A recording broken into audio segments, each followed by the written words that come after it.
పిండి బొమ్మవై ప్రతిభ చూపి బ్రహ్మాండ నాయకుడివైనావు. మాతా పితలకు ప్రదక్షిణముతో మహాగణపతిగా మారావు. భక్తుల మొరలాలించి బ్రోచుటకు గజముఖ గణపతివైనావు.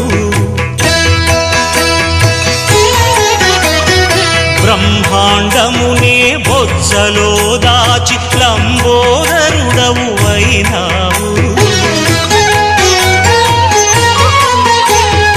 లాభము శుభము కీర్తిని కూర్పగ లక్ష్మీ గణపతివైనావు.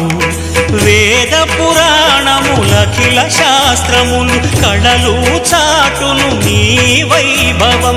వక్రతుండమే ఓంకారమని విబుధులు చేసే నీ కీర్తన.